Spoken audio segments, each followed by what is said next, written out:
Assalamualaikum warahmatullahi wabarakatuh.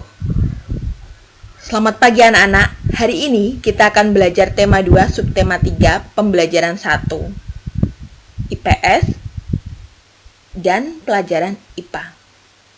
Dengarkan ya.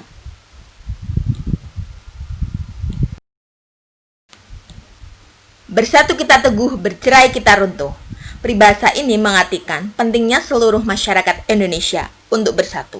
Maka pembangunan di dalam Indonesia akan segera terwujud dengan mudah dan cepat. Kemudian, Bhinneka Tunggal Ika, walaupun berbeda-beda tetap satu jua. Artinya walaupun kita berbeda suku, berbeda budaya, berbeda adat istiadat, berbeda daerah, kita tetap harus bersatu demi Indonesia, negara Republik Indonesia. Ahmad Subardjo lahir di Karawang, Jawa Barat, tanggal 23 Maret 1896. Bersekolah di Hoger Burger School, Jakarta. Aktif dalam berorganisasi, memperjuangkan hak penduduk Indonesia untuk memperoleh kemerdekaan. Sempat menjadi wakil Indonesia dalam persidangan antar bangsa Liga menentang imperialisme dan penindasan penjajah.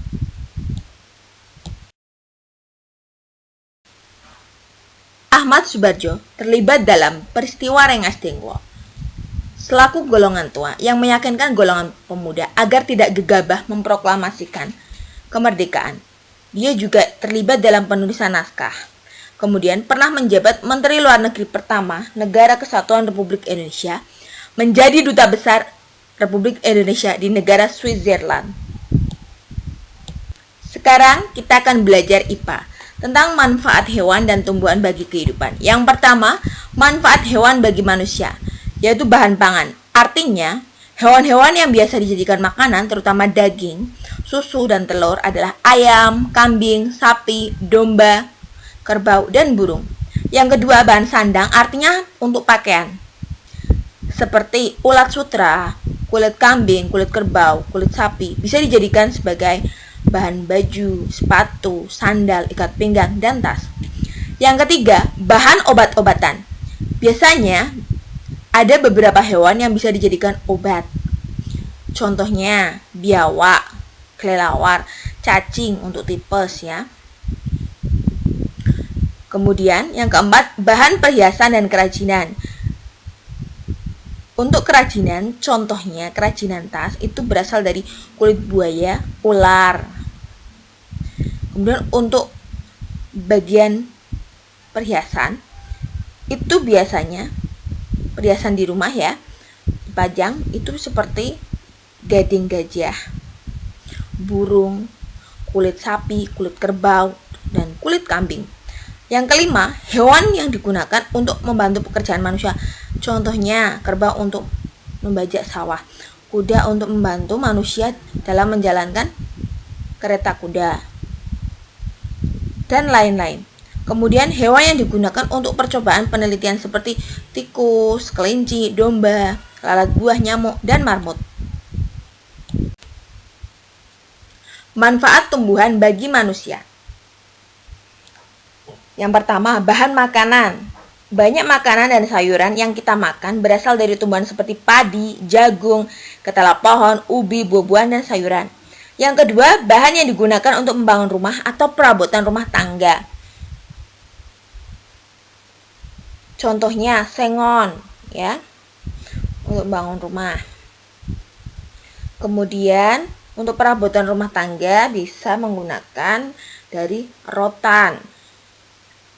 Yang ketiga, bahan pembuat kain untuk keperluan membuat pakaian atau kain seperti serat rami, serat kayu tertentu. Yang keempat, bahan pembuat obat. Contohnya kunyit, brotowali, kumis kucing, sereh, sirih, jahe, temulawak. Yang kelima, sebagai penghasil oksigen. Banyaknya tumbuhan ditanam di lingkungan sekitar sehingga kita bisa merasakan kesejukan yang ditimbulkan oleh oksigen dari tumbuhan yang sedang memasak atau fotosintesis.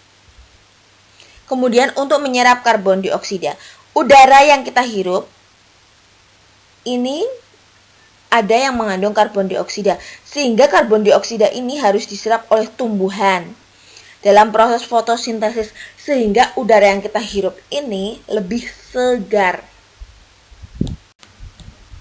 Bersatu kita teguh, bercerai kita runtuh. Peribahasa ini mengartikan pentingnya seluruh masyarakat Indonesia untuk bersatu. Maka pembangunan di dalam Indonesia akan segera terwujud dengan mudah dan cepat. Kemudian, Bhinneka Tunggal Ika, walaupun berbeda-beda tetap satu jua.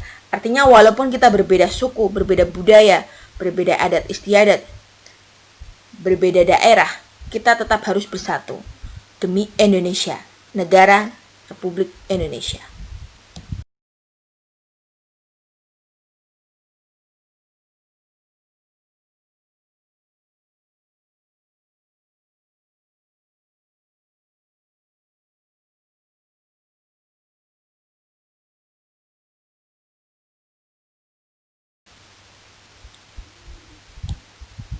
Manfaat tumbuhan bagi lingkungan. Yang pertama, menghasilkan oksigen. Yang kedua, menyerap karbon dioksida. Yang ketiga, tempat bersarang dan tempat hidup bagi hewan tertentu. Kemudian, mencegah longsor dan memelihara kemampuan tanah dalam menyerap air. Assalamualaikum warahmatullahi wabarakatuh. Selamat pagi anak-anak. Hari ini kita akan belajar tema 2, subtema 3, pembelajaran 1. IPS dan pelajaran IPA.